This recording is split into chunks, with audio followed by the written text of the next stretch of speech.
I confessed to a crime I did not commit because my mother asked me to. She did not beg. She did not cry. She sat across from me at the kitchen table and said family protects family. She said my brother had a future worth saving. She said I was stronger and would survive this. I believed her. The police were already outside when I signed the statement. My brother sat in the other room, shaking, silent, avoiding my eyes. The evidence pointed to him. The money trail. The security footage. Every detail screamed his name. But I said it was me. I watched the relief wash over his face as the weight shifted from his shoulders to mine. That look stayed with me longer than the sentence ever did. Court moved fast. Faster than I expected. My lawyer looked confused. The judge looked tired. No one questioned why someone like me would suddenly confess. People like me are easy to believe when they admit guilt. My brother did not visit me once before sentencing. When the doors closed behind me, I understood something too late. Sacrifice only matters to people who feel guilt. And my family felt none. Prison teaches you silence. It also teaches you clarity. Every night, replaying the moment, I chose loyalty over truth. Every letter from home reminding me to stay strong, to keep quiet, to trust that things would work out. They did. For everyone except me. Years passed. My brother built a life using the time I gave him. A job. A marriage. A reputation untouched by what he had done. My parents praised him openly while telling others I was troubled. Then one afternoon, a guard called my name. A new investigation had reopened the case. Someone had made a mistake. And for the first time since I took the blame, the truth had a chance to breathe. I smiled for the first time in years. Because when the truth finally came out, it would not just free me. It would destroy everything my family protected. The evidence they never expected to resurface would force my brother to face the life he stole from me. The investigation did not start with an apology. It started with questions that felt harmless on the surface. Dates. Locations. Small details from a case everyone assumed was finished. The detective sat across from me with a folder thicker than the one used at my trial. That alone told me something had gone wrong for my family. He asked why certain transactions appeared months after my conviction. Why a witness had changed their statement years later. Why new security footage had suddenly been recovered from a system that was supposedly wiped. I answered carefully, truthfully. I had waited years for this moment, but impatience could still ruin everything. Outside those walls, my brother was panicking. I learned that from the sudden letters. Not from him, of course. From my mother. Her handwriting had changed. Messier. Urgent. She asked if anyone had contacted me. She reminded me how much damage reopening the past could cause.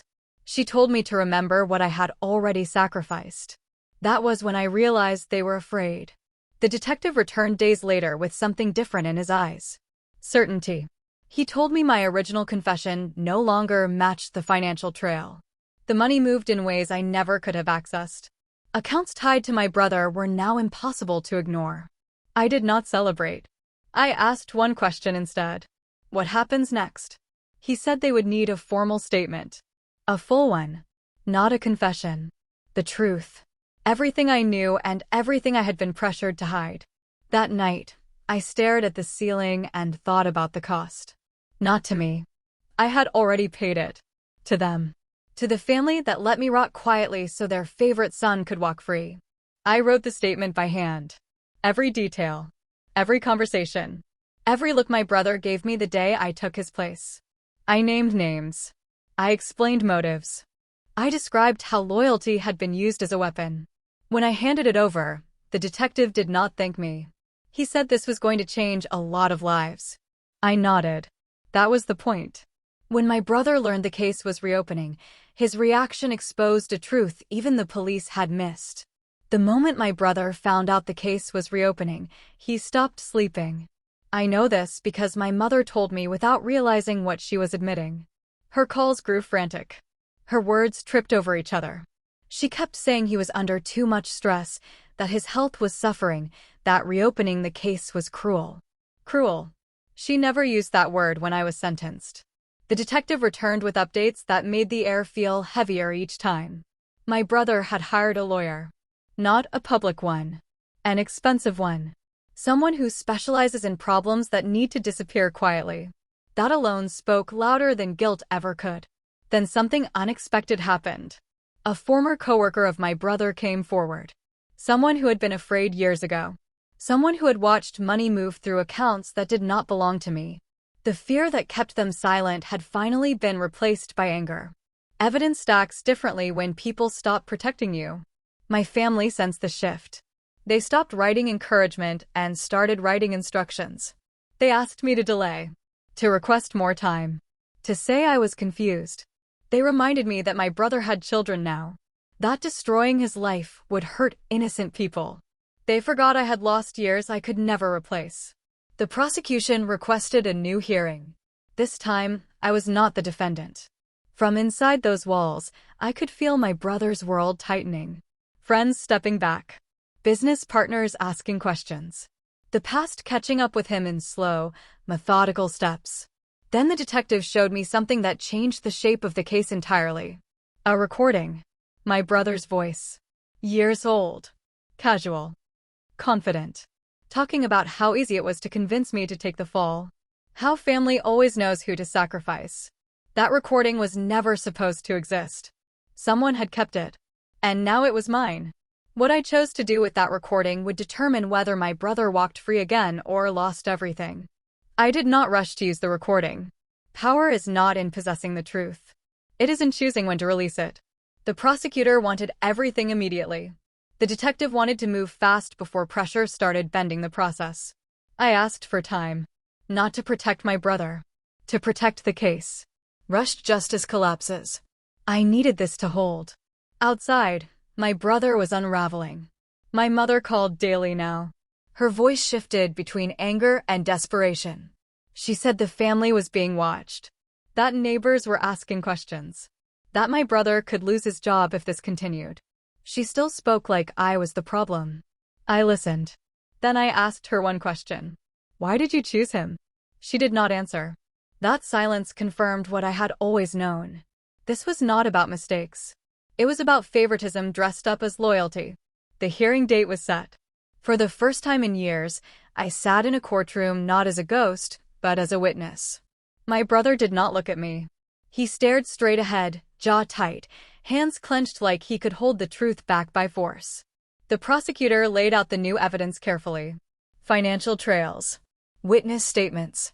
Inconsistencies in my original confession that no one questioned back then because the case closed too cleanly. Then came my turn. I spoke without emotion. I described the pressure. The kitchen table. The words family protects family. I explained how fear and loyalty had been used to guide my hand while the real criminal walked free. The room shifted. But the turning point had not arrived yet. That came when the prosecutor played the recording. My brother's voice filled the courtroom. Calm. Smug. Certain. Talking about how disposable I was. How my silence was guaranteed. My mother cried out. My father lowered his head. The judge did not blink. I watched my brother realize in real time that the life built on my sacrifice was collapsing. And I had not even told the full truth yet. The next evidence would prove my brother's guilt beyond denial and expose who else helped him escape justice. The courtroom felt smaller as the next file came into play. This one was not audio. It was movement. Transactions unfolding across time like a map finally making sense. The prosecutor traced deposits that appeared days after the crime, then vanished into accounts tied to shell companies. Each step led closer to my brother. Each explanation he might have offered collapsed under the weight of numbers that did not lie. He shifted in his seat. I noticed because I had memorized his habits growing up. He only moved like that when he was cornered. Then a witness took the stand who was never supposed to exist. A junior accountant. Young. Nervous. Honest to a fault. She explained how she flagged unusual transfers years ago and was told to ignore them. How she saved copies anyway because something felt wrong. How those copies survived longer than anyone expected. My family had assumed silence was permanent. They were wrong. The defense tried to object. Too late. The judge allowed it. The timeline locked into place. The money trail did not just suggest guilt. It proved intent. My mother stared straight ahead, lips pressed thin. My father's shoulders sagged as if the room had finally caught up to him. My brother leaned toward his attorney, whispering urgently. His confidence had drained away, replaced by calculation. Then the prosecutor turned to me again. He asked why I waited so long to tell the truth. I answered simply, because I was taught that my role was to protect him, no matter the cost. Because I believed silence would end the damage. Because I did not know silence could rot a life from the inside. The judge recessed the court. Outside, my brother tried to approach me. Security stepped in before he could speak. I did not look at him. I did not need to. I had already said everything that mattered. When court resumed, the judge announced there would be no quick resolution. This was going to trial. And this time, I would not be the one standing alone. What happened during the trial forced my family to choose sides in public, and the choice they made changed everything. The trial did not tear my family apart all at once. It peeled them layer by layer. Each day in court forced them to sit behind my brother and watch strangers dismantle the story they had protected for years. Friends avoided eye contact. Relatives chose seats carefully. Loyalty became a visible burden. The prosecution moved with patience. Witnesses returned. Documents resurfaced. Timelines tightened. Every attempt by the defense to shift blame collapsed under evidence that had waited years for daylight. Then came the moment no one prepared for. My father was called to testify. He walked to the stand slowly, shoulders stiff, carrying the weight of choices he never thought would face consequences. He tried to speak carefully, avoiding direct answers, leaning on memory gaps and confusion. It did not work. The prosecutor asked about the night of the crime. About the call he made to my brother minutes after it happened. About the meeting at the kitchen table where I was asked to take responsibility. He hesitated. That hesitation was louder than any confession. Under pressure, he admitted what mattered most. That he knew my brother was guilty. That he believed protecting one child required sacrificing the other.